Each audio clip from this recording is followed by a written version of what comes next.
sebagian orang yang lemah iman.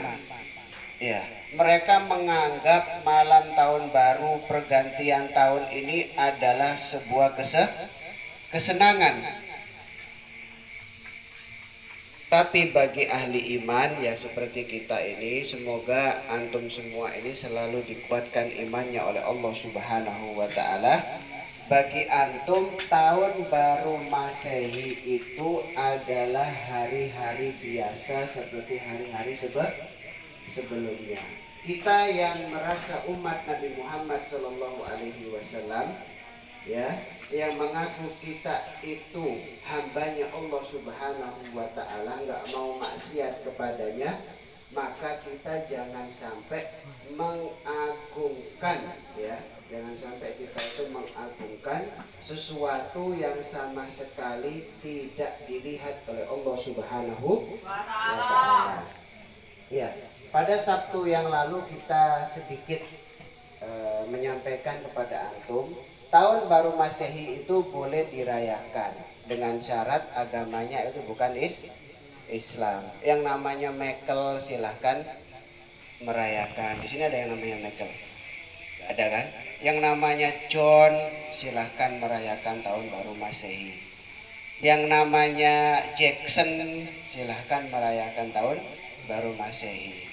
Tapi aneh, tahun baru Masehi yang merayakan Abdul Somad, ya, yang merayakan Abdurrahman, yang merayakan Ahmad Syuaib.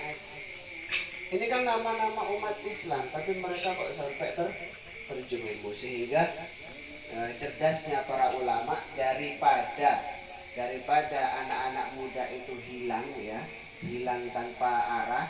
Anak-anak muda itu ketika malam tahun baru mereka keluar dibiarkan, tapi diajak untuk sholawatan. Kan biasanya kalau nggak ada COVID di Kediri ini kan ada majelis rosoh bersolawat bersama siapa? Habib siapa? Habib Hussein, ya, Habib Hussein bin Abu Bakar Bakbu di Kediri depan Masjid Pas. Tapi kenapa kok kemarin itu nggak ada sholawatan sama sekali? Karena memang yang merayakan tahun baru nggak ada. Ulama-ulama itu ulama-ulama itu mengadakan sholawatan di malam tahun baru itu memang untuk apa istilahnya itu membackup, ya, maksudnya itu menarik mereka, anak-anak muda yang keluar tanpa tujuan, ayo diarahkan duduk di sini yang anteng, mari kita sholawatan kepada Rasulullah Shallallahu Alaihi Wasallam. Dan kita banyak mendengar cerita penuh hikmah ketika ulama-ulama itu mengadakan sholawatan di malam tahun baru. Ya, di Cirebon tempatnya. Ada beberapa anak muda itu keluar dari rumah. Keluar dari rumah itu sudah membawa botol. Botolnya isinya bukan teh botol, ya, bukan, tapi minuman keras yang oplosan lagi, dicampur baygon, autan, apa lagi, intinya yang bikin mati. Ayo kita mabuk di malam tahun baru ini. Anak-anak muda ini keluar, niatnya ingin maksiat, niatnya ingin minum minuman keras. Tapi ketika melihat kok ada sholawatan, sudah, ayo coba apa sih di situ kok ada rame-rame pada sholawat, hadir dulu. Ya, botolnya ditaruh.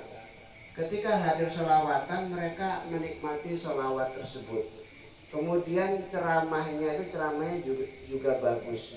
Kemudian doanya bikin nangis. Walhasil di tahun 2020, ya, akhir itu mereka ingin maksiat, tapi di awal tahun baru mereka sudah hijrah, ya, sudah hijrah, sudah bertaubat, minum-minuman kerasnya juga dibuang. Sebab apa? Sebab hadir sholawat. Bisa dipahami? Jadi ada sebagian orang yang imannya lemah itu tahun baru Masehi itu senang. Padahal kalau orang itu imannya kuat, ya, dengan bertambahnya tahun. Kemarin tahun berapa? 2020. Sekarang tahun 2021. Tahunnya bertambah. berarti umur kita berkurang ya. Semisal antum ini namanya siapa? Siva. Hah? Siva. Siva ya. Siva umur berapa sekarang? 13. Ini cuma berandai-andai, semisal ya, semisal ajalnya antum itu ditulis umur 15 tahun, semisal dengan bergantinya tahun 2020 menjadi 2021, berarti umur itu tinggal setahun. Nah, masa umur tinggal setahun malah hidupin mercon ya, kemudian menyuk sangka kalah seperti itu. Jadi kalau hamba itu imannya kuat, dia malah merenung gitu loh, ya Allah sekarang itu sudah tahun baru, nggak terasa 2020 ini apa aja yang anak lakukan, lebih banyak dapat pahala atau lebih banyak dosa yang aku lakukan kepada Allah Subhanahu wa Ta'ala ya. Pada saat ini Rasulullah itu sudah sangat cinta dengan aku atau benci dengan aku, kan harus dipikir. Kemudian baginda Nabi Muhammad SAW, beliau dalam satu kesempatan pernah bersabda, barang siapa yang hari ini itu lebih baik daripada hari yang kemarin, maka dia adalah orang yang beruntung. Bisa dipahami? Ya, berarti barang siapa yang tahun ini lebih baik daripada tahun yang lalu, maka dia akan menjadi orang yang beruntung. Ingat, yang mengatakan beruntung bukan Bapak Jokowi. Yang mengatakan beruntung bukan gubernur, bukan bupati, bukan Pak Pati ya, bukan Pak RT, Pak RW, bukan orang tua. Yang mengatakan beruntung siapa? Rasulullah. Dan kalau sudah yang mengatakan beruntung itu Rasulullah, hakikat keberuntungan baik di dunia sampai di akhirat. Ya. Jadi kalau kita hari ini, tahun ini lebih baik daripada tahun yang lalu, maka kita adalah orang yang beruntung. Tapi kalau tahun ini pekerjaannya sama aja dengan tahun yang lalu, maka kita orang yang rugi. Hati-hati. Yang mengatakan rugi siapa? Nabi Muhammad. Kita aja kadang jualan ya.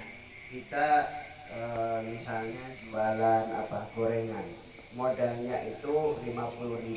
Berarti nanti ketika balik untung semua itu ya harus paling enggak 100.000 lah. Seperti itu.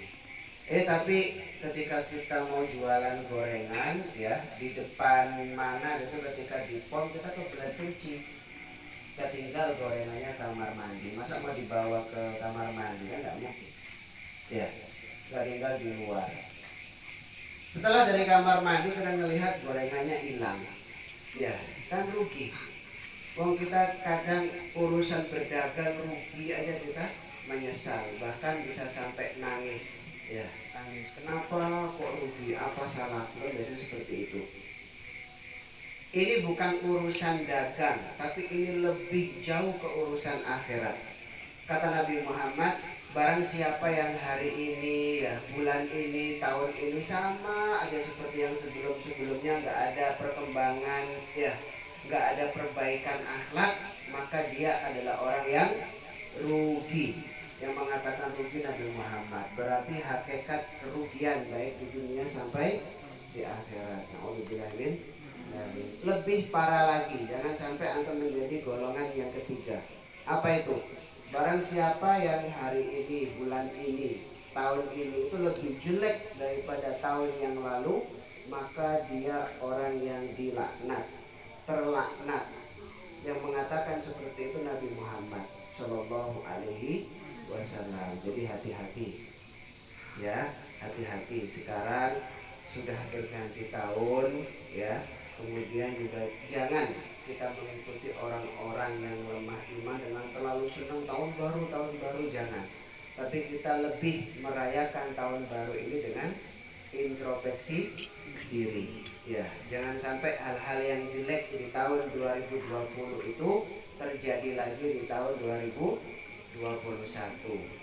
Ya, Seorang yang beriman itu jangan sampai jatuh di lubang yang sama dua kali.